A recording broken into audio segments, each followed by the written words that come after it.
What's up, guys? Welcome to Toy Quest 101. Miguel here as always, and we are here at Statue Con 2026. And for the first time ever, we are here with Weta on our show. And of course, we have Jules here. Jules, thank you so much for popping up on the show. Of course, man. It's my pleasure. Man, listen, so you just came back from San Diego Comic-Con, probably one of the most talked about booths at the con. Congratulations. So how did that feeling feel for you guys? Oh, man, San Diego Comic-Con, it's my favorite time of year. We've been going there for 25 years. There was 4 years without a booth. It's our second year back with a booth.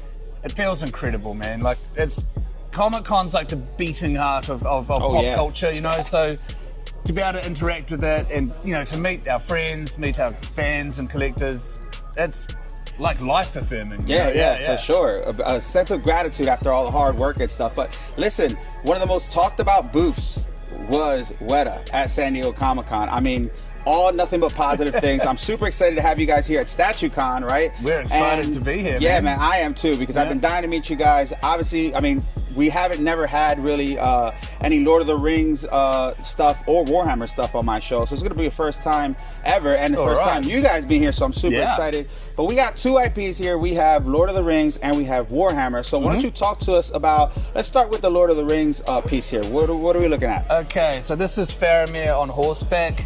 It's seen in the film. It's a very emotional scene. Like, at this point in time in the film, he's charging almost certainly to his death. You know, he's trying to impress his father. He's trying to defend Gondor. It's a weighty scene. We've been making Lord of the Rings collectibles for 25 years, and we've never done Faramir on horseback. And then about a year ago, like, in the creative team, we were having some beers on a Friday night, just you know, just throwing around ideas like, who should we do? And Gary Hunt, one of our most senior sculptors, who actually worked on the film trilogy, kind of gave this little speech about how he'd always wanted to do Faramir and why he thought Faramir was such an important character. So I was like, bro, like, you sculpt Faramir, man. Yeah, like, you have to do it. And this is the result. Like, it seemed to go down really well at Comic-Con. Internally at the workshop, we love it. It's gorgeous. Yeah, we think Gary did a wonderful job, you know, so we're super stoked to be showing it off. Listen, so a big thing with you guys is that your work actually speaks for itself, right? I mean, it looks gorgeous. I mean, we talked about it here right now, and it's a passion piece for him, right? So a lot of good feedback for this part as well. Obviously a popular part of the movie. I love the animal aspect of it. You got the horse, you got the rider on there. I mean, this is neat. The armor, the details, all that. Talk to us a little bit about what it takes to make such a piece like this.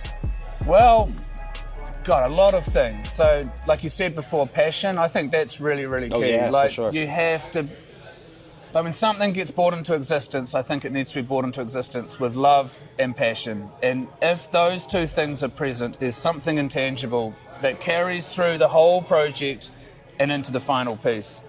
Gary was into that. And then when we started, because we helped make the trilogy of films, so we still have the armor and stuff, like the stuff we made. So with this piece, we pulled out the armor from archives, we 3D scanned it, we looked, you know, we had it in the office while Gary's sculpting, and so, you know, the reference doesn't get much better than that. We picked the moment, like with any collectible, we try and pick the story, like what are we trying to tell? With this, we wanted the charge, we wanted movement, like with all of our pieces. We want weight and gravity. We want an emotional engagement, you know, like there's drama happening. And I think Gary's pulled it off. Oh, he nailed it. And listen, one of the biggest things as a collector, as a fan, as a reviewer that I love is pieces that are obviously they're stagnant, right? They stay still for us, but it's creating that movement that you talked about. You could tell here on the base, you could tell by the horse's hair, just everything about it. It's just something that's stationary, but it looks like it's creating movement, and it's one of the best parts in the movie too. So. It's the trick, man. Like, the base was actually sculpted by a guy called Sean Bolton. He sculpted this in clay, and it was his and Gary's idea to sweep the grass back to try and add to that sense of movement. Nah, it looks fantastic, man. And like I said, you captured that moment well. The movement's there. It tells a story on itself. I think you guys killed it. Definitely a good piece. Thank you. I'm super excited, guys. I'm super excited. But guys, all right, so we got This got revealed at San Diego Comic-Con, so not a lot of people have seen it yet. No. So this is great that we have this here, but we also have another IP that you guys do a very good job with, and we're going to move on here to Warhammer. Talk to us about this piece. Okay, this is Archaon, the EVERCHOSEN in 1/10 scale, Faramir's 1/6 scale. This is from the Total War game series. So it's Warhammer Fantasy, Warhammer Age of Sigmar, Total War. We're branding it Total War. He's the Lord of Chaos. He's the big bad, you know. This was sculpted by a guy called Moldo Santini, and it's kind of one of the most heavy metal things we've done in a while. It's super heavy metal. Like, I'm a massive Warhammer fan, so this was a great pleasure to get to work on, you know. No, it looks great, and I like that we have it next to like a regular horse, because for me, I love the animals. I love the aspect of that. Yeah. And you see this demonic demon volcanic horse, and he just looks crazy compared to this one. But the details on him are insane too. Yeah, like really different styles sort of happening. And we were laughing at the workshop, like it's the year of the horse in the Chinese calendar right now. And like, it wasn't necessarily planned, but we've got a few horse statues coming out. So that makes us giggle a bit. Yeah, that's awesome. That's awesome. And of course, as you guys know, Henry Cavill, huge fan of Warhammer. Guys, if you're watching, we need to get you on a show with these guys and meet these guys in person. That's what we need. We'll talk all Warhammer, man. Whatever you want to talk about, we got you. But this is quite amazing too. But talk to us about the process behind this one. So this one, purely a digital sculpt. So we, like with everything, we start with reference. So we're looking at the game, we're looking at Warhammer art through the ages. Games Workshop themselves are super generous as partners. They share a lot with us. That's so awesome. We gather reference. We decide, first of all, like, what moment are we telling? Like, what looks cool? What's a sort of archetypal pose to sort of encapsulate the character all in one? Like, Faramir is a moment, whereas this guy's more of a portrait. So one pose to define Archaon. Yes. And then we choose scale. I did make an argument that he should be in 6 scale. When we did a 3D print, he was huge. Massive. Like massive. It would have commanded a much higher price tag. and just real estate. Right. We went with 1/10 scale. He's got switch out swords, this one. Nice. Yeah, it's always cool when we can provide switch out parts for collectors, you know, so you can switch it up a bit. And then once we've decided all that, we just start sculpting, you know, and we it's digital sculpt, but you're just pushing digital clay around and you keep refining it. Moldo, the sculptor, is a massive animal guy. Like in a previous life, he was a vet. Oh, wow. So he started with Dorgar, the steed, and he just did that. And he didn't touch Archaon for ages, and so we're watching, and it's like, man, that horse is really cool. Where's the rider? That's amazing. Yeah, but he, you know, obviously he got to the rider. But that's it. And we start sculpting. We send, we go for approvals with our partners. So Games Workshop, we send them pictures, jump on calls. Is this cool? And they liked it. Oh, we keep going. Then once it's sculpted, in this case, we 3D print it, clean up the 3D prints, make a mold, cast it, and then me and the team paint it. That's awesome. Listen, and I don't know anything about Warhammer. I'll be the first one to admit it. And I'm a casual fan of Lord of the Rings. Love it too, but I'm not as exaggerated of a fan as some people, right? Best IPs on the planet, my friend. But this is why I love that you guys are here. But as somebody who doesn't know a lot about Warhammer, this piece just looks amazing as an art piece alone. I think it looks fantastic. Thank you. I ask myself that all the time. Like, whatever we're sculpting, like DC, Middle-earth, Warhammer, I try and separate myself from the IP. Like, if this isn't, you know, from a fandom, is it cool? Like, does it stand alone? Yeah. And I think this piece does. Oh, for sure, for sure. Now, let me ask you a question. This is a personal question. As someone who worked on this, and you know the stages and everything you had to overcome, and from beginning to end, how do you get when you reveal a piece like this? You get nervous? Are you waiting to see what the reactions are? Yeah. And when you do get them, how did it make you feel? I get really, really nervous because obviously we want people to like it because we've poured our hearts and souls into it. Of course. And then there's also the commercial side of it. Like, we've invested not only time and emotion, but also money. So we want it to work on that level as well. And then, so when it's received well, like, that's really humbling and you feel really great. If there's instances where people feel like we get it wrong, that's gutting, you know.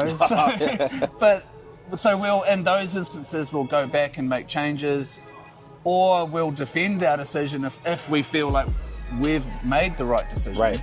But it's like that none of this exists without the fandom and the community. So we're serving the community. And like, I really believe this. It's our honor and our privilege to get to do this. That's awesome. So the fans, if they're not happy, we'll change it, you know, because that's our job. Listen, I think you guys do a phenomenal job. But like I said, I've heard nothing but great things about you. I've admired your work so much throughout the years. I mean, guys, if you've seen the walkthrough for Statue Con 2026, we started off with Weta, and I probably spent half of the video on this booth itself because they have so many amazing pieces. It's a rabbit hole for me to go down, but I definitely got to at least get one piece one day. So you're going to see more from Weta. Now, this was revealed at San Diego Comic-Con, correct? Yep. But you know we got to do something special here on Toy Quest 101, so we're going to do a reveal today for StatueCon 2026. Yeah. For the first times we're going to see this on video, guys. What do we got? So, as it's our first time here at StatueCon in the flesh, we've had a stock here, for Marcos. But today we have the Goblin King from the Hobbit. Let's go. In our mini statue line, so he's roughly 10th scale. Oh, sorry, no, he's not. He's even smaller. The creatures aren't scaled. Over the years, fans have been asking us to do this guy, and so we finally got to do him. Definitely popular. Now, what makes you guys decide on what creature or character is next in that line? That's difficult. Yeah, it's difficult, and it's my favorite part, actually. So there's lots of factors. So there's what the creative team just want to do, and like I particularly really wanted to do this character. It's what fans are asking us for, and then with Middle-earth, because we've been doing it for 25 years, it's what we haven't done.